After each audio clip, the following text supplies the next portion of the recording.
here now, my people. Happy New Year and welcome to another episode of Round on the Ground with your guy, Kunle, aka the Nigerian Englishman. And your boy Kanebi, wishing you another happy new year. And we're back with Round on the Ground with another blockbuster episode. Let's go. My goodness, it's been a great festive period.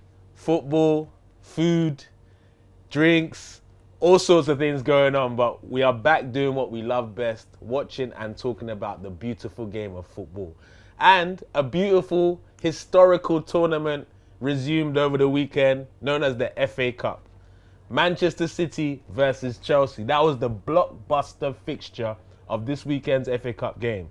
And it was Manchester City 4, Chelsea 0. Kanebi, please. Just digest in short form what you thought of the game. Then we'll talk about Chelsea's woes in general. Well, it was men against boys. It was a football lesson. It was schooling. And obviously, we all knew Manchester City were always the superior team, even with the changes they made, bringing in Julian Alvarez, Mahrez, changing the team a bit. But they still, they bossed Chelsea from start to finish. And prior to that, they played in the Premier League at Stamford Bridge. They lost 1-0 to a Mahrez goal. And it says a lot about Mahrez again. It says a lot about it says a lot about where Chelsea are right now. Chelsea are really 10 points from relegation and 10 points from the top 4. They're just sitting there, they're not moving after spending all that money, and their fans must be going crazy right now. They are. Twitter is an absolute frenzy right now. Potter out is trending, Tuchel back, all these different things. Bro, it was so bad yesterday that I'm not really much of a stat man, but it says that their XG was 0.09 versus City's, which was 2.82. What that means is for Chelsea to potentially score a goal with that XG, now 10 games. Yeah. What's going on? Yeah, what's going on is very, very simple. And we said this from the start. I remember a couple episodes ago, we were talking about Potter, and I told you that I don't see Potter motivating these boys. I don't see Potter coming in and making a change where it's not his team, where you have the owner of the team as the director of football involved in every single transfer. What's he going to do? He's only going to be there and take the punishment. But in Potter's case, he has time. Hopefully they give him time. Hopefully everything comes good. There's a certain manager who is now on top of the table. His name is Mikel Arteta. 3 years ago, Mikel Arteta was losing games back-to-back in the COVID period. And people wanted him out. And the club believed in him. They didn't spend as much money as Chelsea, but right now, they're in a better place. So, you never know in football. Football is a crazy sport, but for sure, at the end of the day, Chelsea are not in the best space right now. Okay, perfect. So let's take it back. Let's take it back to even the start of the season. A lot of Chelsea fans were assuring us that it's just new money. The same thing was happening with Roman. It will eventually happen with Bowley, all these different things. But since Todd has come in, he's given, I guess, Tuchel a kind of a war chest, 200+ million to spend, to sack him 2 games later. He then brings in an up-and-coming manager in Potter, which initially, obviously him being English, experience, Brighton play football, the feel in the Chelsea camp was excited, no? Yeah, it was exciting, but you see the thing about it is these kind of decisions, they remind me of how teams operate in America. In American sport, there's a lot of backstabbing, there's a lot of rash decisions. Like you can hire a coach today because of one player. You can sack a coach today because of one player. You can take over a team and be like, I don't like this coach because he doesn't agree with my ideas. I'm going to sack him and replace him with somebody who's going to listen to me and be a yes man. So that is what is going on. Is that the right move on Bowley's part? I saw the Premier. I don't know whether it's the right move from Todd, but it doesn't work in European football. Okay. But I saw the Premier League game against Manchester City, and I saw Benoit Bachil, or however you pronounce his name. He was sitting next to the president in the skybox. I've not seen that happen before. Usually you have the player in the stands, yes, with the crowd, but to be sitting next. And what did that remind you of immediately? It just reminded me of, the NBA, the NFL, and what goes in American sports. And look, don't get me mistaken, viewers. There's nothing wrong with the American sports and how things go on there, but there is cultural differences. Yeah. And I believe Todd should spend more time understanding the differences in football, because there's no doubt to say he's a good businessman. He's clearly done well in the States. But European football is a whole different game. Yeah. And is he finding out the hard way right now? I think he's inexperienced. He's inexperienced. He's going to collect. Do you understand? At the end of the day, he's an inexperienced owner. He's hired an inexperienced coach in terms of handling a big team with big personalities. Yeah. And right now, they're both learning on the job. And for me, I think Chelsea, I said it, like, as soon as Roman Abramovich went and Sugar Daddy don't go. they destroyed the entire structure behind that team, because the structure behind Chelsea was so strong that every player they brought in, you know, even if they didn't do well, they still won trophies. Yeah. And I want to talk about that particular thing, because if you look at the Chelsea fan base over the last 20 years, they very much embodied that mindset of, we're Chelsea anyway, a manager can replace, we're still going to win trophies.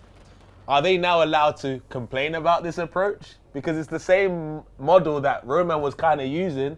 Let's just get what we need, rinse and repeat, sack a manager, give him a war chest, the next manager a war chest to spend. Can they complain about that now if they've been enjoying it so much for 20 years? But Roman was smart about it. Because when Roman came through, he brought in Peter Kenyon. Peter Kenyon was very key in building Manchester United to a point. He poached Peter Kenyon from Manchester United. He brought him in. Peter Kenyon moved on. He brought in the likes of Peter Cech. He brought in the likes of Makelele. These are ex-players. Ex-players who know who know what it is to win, who know what Chelsea is all about. Yeah. So Roman Abramovich made the right moves. He knew that he didn't know everything about football. So he got the right guys to take over the football side, and he just brought in the money. So Boli is coming in. He wants to be the general manager. He wants to be the football manager. The negotiator. He wants to also be the negotiator. Yeah. He wants to handle everything. And he doesn't have any transfer policy. He's hijacking every top talent that everybody's going for. And that's the problem. There doesn't seem to be a plan. Yeah. So they're now in for Mudryk, Thuram, Enzo Fernandez. As soon as you bid for a player, Chelsea's in for him. Yeah. That is what is going on in the market today. And unfortunately for Chelsea fans, there's no plan. It's a scattergun approach, and this is not the Chelsea we're used to. So, with all that being said, it's still 10 games, 15 points for Graham Potter. Where does he take the blame in what's going on with Chelsea? Even though there is a lot of things going on in the background, does he take a lot of blame for the situation they're in now? It's hard to take the blame, because right now he's in the midst of a storm which he didn't create. He's just a victim for me. You know, he's just a victim. He could have just stayed in. He had a very good job in Brighton. You know, he was in a comfortable space. He was doing well. And you know, sometimes they say the grass is not always greener on the other side. Yeah. And now you can see. Yeah. With all the money, with all the pressure, you now know what it is to take over a team that demands you to win, and there is no plan. Facts. So for Potter, for me, the only thing he can do is try and get the dressing room on his side. Try and motivate these players to get on his side and play for him. That's the best he can do. As far as that is concerned, this is a window where he can try and get the players he wants, who suits his system, the kind of personalities and characters he would need in the dressing room, especially in this time, in this very dark time in Chelsea football. So to wrap up Chelsea, I would say this is the suggestion for me, for Potter right now, because he doesn't have, let's be honest, he doesn't have the players to impact his specific system that he was doing at Brighton, for example, right? The specific system. So there's two things he can do. A, find a system that works with the quality of players he has right now, A. Or B, he needs to start just breading in the young players. Because young players are impressionable, people that he can have some control over, and maybe we'll listen to all the tactical things, because it's clear to see yesterday there's so many egos at that club right now. Yeah. Nobody's listening to him. He's trying his best. He's just happy to be at Chelsea. He's in awe of the opportunity to manage a Champions League side, so he's not going to complain, is he? He's going to be a yes man like Bowley wants, and then who knows? If he's not given time, this could be a big black mark on his career, because some people say the right job at the right time is how you should look at your managerial career. Yeah. And this maybe wasn't the right job at the right time for Well, Potter. you can't blame him. You know, they gave him a whole lot of money. It's a big pay rise. It's a big rise in your profile and your CV. He's and got a makeover too. A chance for you to actually maybe potentially contest for the Premier League title and maybe win the Champions League one day. So it's what every manager dreams of. So you can't 100%. really blame him for taking the opportunity. Where I blame him is not really doing his due diligence and seeing Chelsea for what it is right now. It's just a team run by a cowboy. Real talk. It is what it is. Cristiano Ronaldo now plays for Al-Nassr, a $75 million deal per year. Crazy. Blockbuster contract, crazy money. And it all stemmed from an interview which he put together himself. And let's be honest, he only did that interview because he knew he wanted a way out. And if you look at it, it kind of done a favour for him and Manchester United. But what does this move mean for these Arab countries and the game and that side of the world, Kennedy? Well, I don't really know because, to be honest with you, he's on the other side of the world. And we all know there is a biased coverage when it comes to anything that's outside Europe in football. So, yes, Ronaldo, the marketing is going to go towards maybe some parts of Asia, Africa. But are people really going to pay attention to what he's doing right now? I don't think so. I think whatever he's going to do right now, from now to the end of his career, is not going to matter anymore. Because as far as the football world is concerned, if you're not in Europe, you're retired. I hear you, and I agree with that to an extent. But with the World Cup being in Qatar, obviously it's bringing a lot of attention to the Arab countries. And straight after that, they now make a move and bring Ronaldo to that part of the world.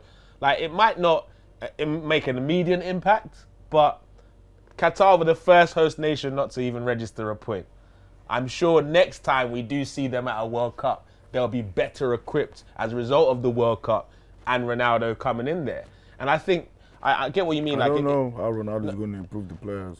No, it's not even necessarily the players. It's him, the presence of him in that part of the world might motivate more people to get involved. Yes, involvement, yes. Yeah, so that's where it starts, right? I agree, but in terms of improving the quality of football they play, I don't see it happening. Because Pele, Beckenbauer, they all went to America in the 70s. Until now, America is still where it is. No, but America are at every World Cup now. Yeah, but America... No, but you get what I'm saying? It's a process. I'm not saying they're going to be world beaters or what forever, but we might see a player from Qatar in the Premier League or Saudi Arabia in the Premier League that we've not seen as a result of this. Yeah, the likes of Iran have some players in the Champions League, like the guy in Porto, you know, and yes, we might see it. But for me, I think it's just a money move for me, and it's just a move that just tells you that, look, nobody else wants me, no big team wants me.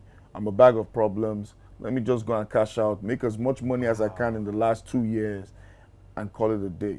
Ronaldo has done everything he can do in Europe in terms of winning the Ballon d'Ors, winning the Champions Leagues, winning the league titles. Yes, he's even also won in Euros with Portugal. So, and he's won the UEFA Nations League. He's not won the World Cup, but he's still achieved everything. He has won everything there is to win in football. And for me, it just looks like, look, nobody wants me anymore. Let me go make some money, call it a day, make sure that the rest of my life is totally secure. Do you know what? I agree 90% of what you said, but I think you're being a little bit harsh with the "nobody wants me anymore" comment. Nobody wants me. No, but anymore. I think it's more.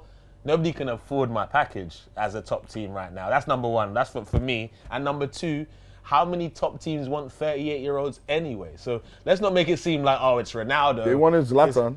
Who? AC Milan. And that's it, because they can afford his package. package. They wanted Zlatan. And let me tell you, if Messi's 38 now, they'll still take him. The difference is... I can't see into the future. The difference is the baggage Ronaldo comes with.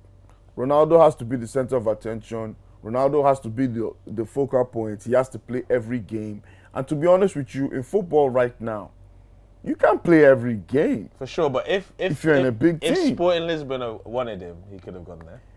But if they could afford his package, but did he really want to go to Sporting Lisbon? That's the question you should ask yourself. Because if he really wanted to go to Sporting Lisbon, knowing that Sporting Lisbon could not afford him, he would have taken a, he Yeah, would but have that's what taken I'm saying. £20,000 a week. He's not ready to take a pay cut. Exactly. That's what I'm telling you. Yeah, but that's not his fault. I mean, that's not that nobody wants me. It's all about because money, bro. That's exactly, but it's not the We're nobody saying the wants same me thing. thing. That's what I'm saying. Nobody wants him. No one can afford him, is why I say more than nobody wants him. Nobody wants him. He is in decline, and as you said, he's achieved everything. He's nothing to prove to anyone. He in sacked world George football. Mendes. Guess what? Why?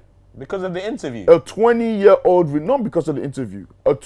That's part of it, but a 20-year-old relationship. He sacked him because George Mendes could not get him a club. This is the biggest super footballing agent, if not the biggest sporting agent in the world. He could not get him a club.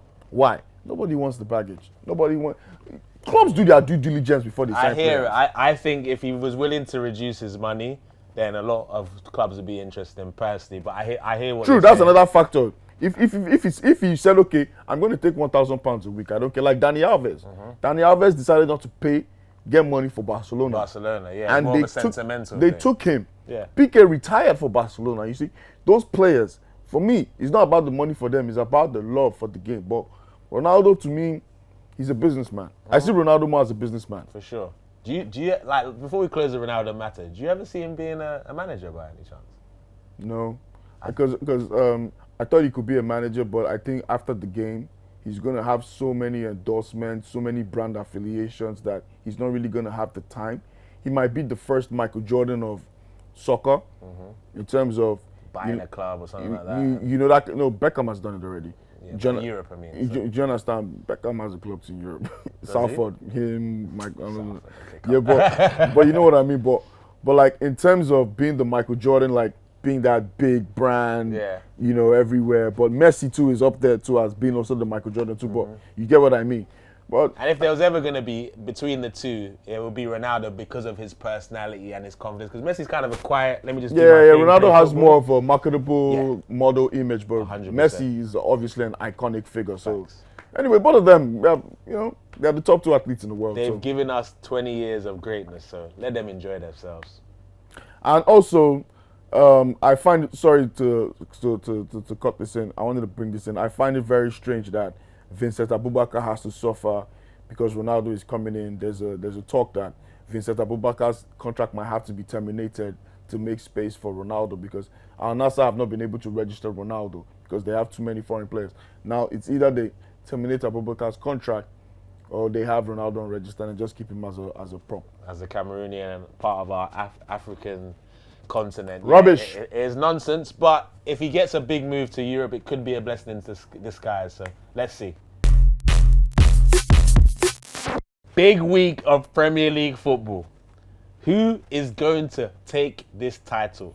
We're not going to find out at the end of this weekend, but there's some big derbies. North London derby, Manchester derby. It's going off this weekend. Can it be? First of all, let's tackle the North London derby. As we talk, when it comes to this particular game, form means nothing. It's thrown out the window. And if we start talking about history, Tottenham's record in this derby at their ground is way superior to the visitors' Arsenal. It's the same thing the other way too. Of course, but this is the derby we're talking about right now. Do you see that changing this weekend, or at best you see Arsenal getting a draw? I think Arsenal can get a draw or get a result or even win the game because Tottenham don't start well in the first half. Tottenham are not a good. They don't start off the blocks. They take their time. They grow into games. And if you're a team that is good enough and can defend for a whole 90 minutes, you can get something from the Tottenham team. Now, I'm looking at Tottenham. They have injuries. They have injuries to Kulusevski, Bentancur, Richarlison. Some players are out, and Harry Kane is basically carrying this team on his back. Son is not having the best of forms this season. Harry Kane scored against Portsmouth. He scored against, who did they just beat recently? Crystal Palace. And I'm looking at it like, what happens when Harry Kane is not on song on that day? What happens when Harry Kane is not fit? Tottenham need to have more about themselves. It's either Harry Kane or that's the end. For sure. But no matter how we don't really talk about form, there's still form coming to consideration. Yeah, and Harry Kane is still the highest goal scorer in this fixture. So you also have to consider that. Now with Arsenal have a point to prove in terms of they drew against Newcastle. People are saying, oh, Is this the start of their decline? This, that, can they keep it up? But people forget that Newcastle have 10 clean sheets, 10 clean sheets. Third in the table. They're third in the table. They've considered the least goals in the Premier League, and 2 points off they City. they took 2 points off City, and they've beaten practically everybody who has come their way. So Arsenal actually battled. They played well. It's nothing to be embarrassed about. They couldn't actually break them down. Maybe because they didn't really have enough on the bench, or they just needed something different. Now Arsenal need to go into this game believing they can win, believing their style of play, and also believing that they're the better team on the day. Because if you look at Tottenham this season compared to Arsenal, they're two different. And the other fixture at the start of the season, it was a lot different. Both teams were unbeaten at the time. It was who's going to take the first L. That was the plot. Tottenham were even better then. Yeah, for sure. But now, going into this game, there's a few other plots that could happen, because I was worried about Harry Kane scoring on the weekend for Arsenal fans, because all it means is he needs one more goal to equal Tottenham player, to equal the record Tottenham scorer, Jimmy Greaves. That's right. And we know about him in that fixture, as you said, the record scorer in that fixture. Tottenham are guaranteed a penalty against Arsenal nearly every single time. So even though Arsenal are in the ascendancy right now, it's still at Spurs' ground. And you never know, with the likes of Kane and Son, all it takes is 2 or 3 chances and they can take it. So they shouldn't go into that game too confident. Do you agree? Yeah, Arsenal can't go into that game too confident at all. In fact, Arsenal should be looking for revenge because of what happened last season at the ground. Because they got a penalty early, they got holding sent off, and the game just capitulated. Completely. And still, that game they didn't have Partey. I think they didn't have a couple regular first-team players, but they still soldiered on, and they didn't get the result they wanted on the day. In fact, that result was the start of Arsenal's downfall for the top 4 race. But I think this season, they have to go in there confident. They're going to be without Gabriel Jesus, who is going to be the major, But I want to see what Arteta does tactically on the day. I want to see how he approaches the game. Is he going to go in there giving Tottenham all the ball, or is he going to demand for the ball? I know Arsenal like to have the ball. Tottenham don't like to have the ball. Last season, we tend to I'm using we here. Arsenal had most of the ball. We allowed Tottenham to play the counter-attacking style that they prefer. And that was part of our downfall. We need to be counter-attacking sometimes. Not every time we want to be on the front foot. Sometimes let the other team play. For sure. Well, we have the speed to get in behind them. And we saw that against Brighton when we scored that 4th goal with Martinelli. There was a lot of pressure. One pass from Odegaard, boom. That was it. So, and I think the approach, just like you said, I think that's where Arsenal really messed up last season. They wanted the ball too much at their ground. Yeah. So it played right into Conte's hands. So now I think the best approach is to give them the ball. Let them have the mess ball. It up. Let them mess it we'll up. Capitalize because we press high anyway. In the first half of games this season, Tottenham are not the best of teams.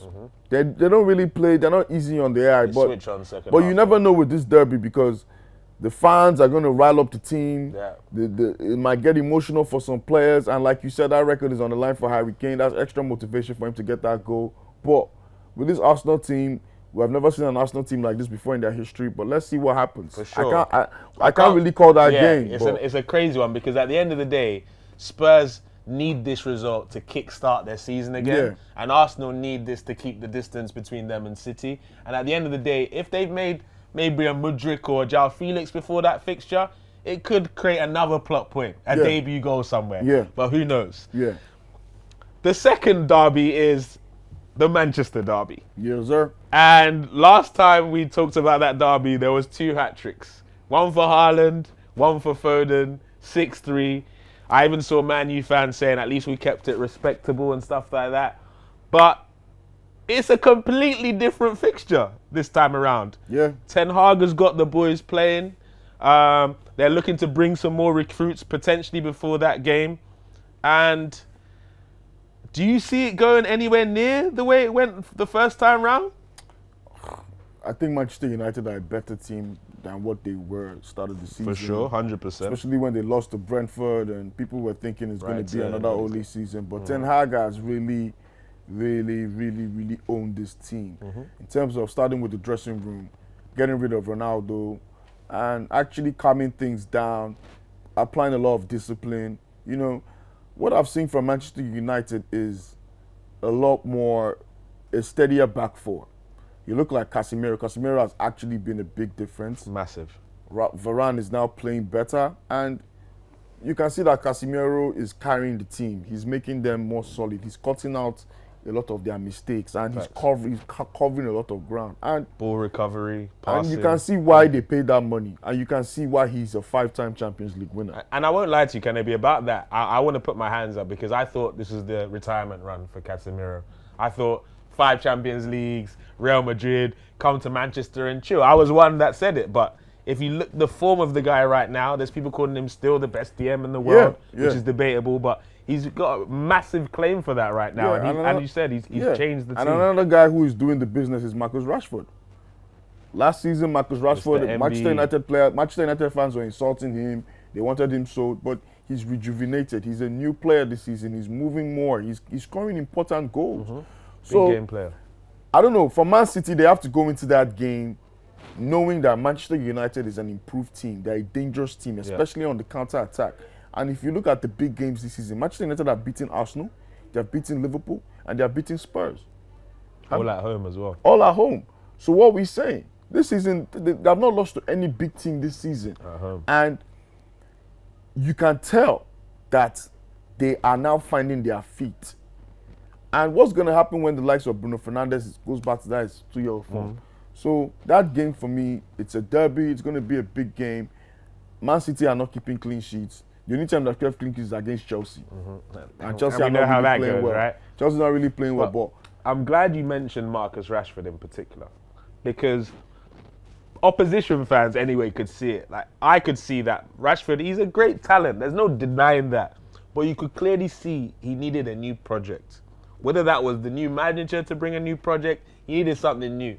And if you saw the footage before the season, he was extra training, changing things to his game.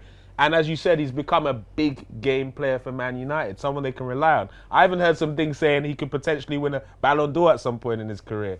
Obviously, people get a little bit extreme and go a bit too far when someone's on good form, but he is the man right now when it comes to Manchester United. The World Cup winner, Lisandro Martinez, is back in the squad again after enjoying his World Cup celebrations.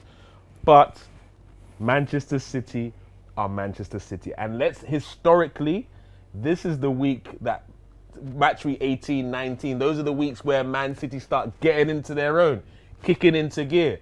And the way they dismissed Chelsea in the FA Cup yesterday without the likes of KDB and Haaland, isn't that also scary for Manchester United coming to this derby? No, Manchester City have the best 23-man squad in the league. There is no team that has a better bench, better personnel than them. They have players who can come off the bench and change the game at any instant. And that's the difference between them and Arsenal. Also, you look at Erling Haaland. Erling Haaland is a goal machine. By this time, if the Premier League stops now, a couple years ago, Erling Haaland is the highest goal scorer in the league. So what are we saying? Erling Haaland is going to be a deciding factor. KDB is going to be a deciding factor. And how Man City approaches defensively is also going to be a deciding factor. So Man City have to go into that game deadly, ready, and also defend steadily, because, to be honest with you, they don't keep clean sheets this year. They have not been keeping clean sheets. Sure. And it's been a very big problem for them. When Kyle Walker is not in that team, they defend differently. The defense is not. He's back now. But he's back now. If they can keep him fit, they can win a lot of games. They can stay out a lot of games. Because I was very impressed with him against Chelsea. He looked very steady. He looked very compact. And maybe when they get Diaz back, they can also, go back to what they were like last season. Last season, there was a time they were winning 1-0, 2-0, 3-0, 4-0. There's one thing you've not brought up that's just happening since the return of the Premier League. Riyad Mahrez's form. He was kind of the forgotten man at City for a while. People saying he's fallen off. The guy's still, 3-4-time Premier League winner, PFA Player of the Year. He's won AFCON. Like, you can never sleep on talent is permanent. Yeah. Form is temporary, and he's showing that again, don't you think? Yeah, he's shown that again. And Riyad Mahrez, somebody said this, that Riyad Mahrez is probably the best African free kick taker of all time. If you think about it. Comment section, let us know if you can think of someone if better you than think about him. it, how I'm many not sure. African players do you know can hit a free kick like Real Madrid? I'm struggling to find one right Think now. about it. Comment section, please So, let us know. Just I'm in looking case. forward to a very heated weekend, a very emotional weekend, and I'm sure we're going to have some great football. 100%. So to close this, predictions for the games. Tottenham, Arsenal? My heart says 2-1 Arsenal, but my mind says 2-2. Man City, I think Man City is going to win by 3-1. That's it for me. I would say, like, my head is saying 2-2, but my heart says 3-1 to Arsenal. You guys decide which one you want to go with. And for the Manchester derby, I'm going to go with a 2-1 City win.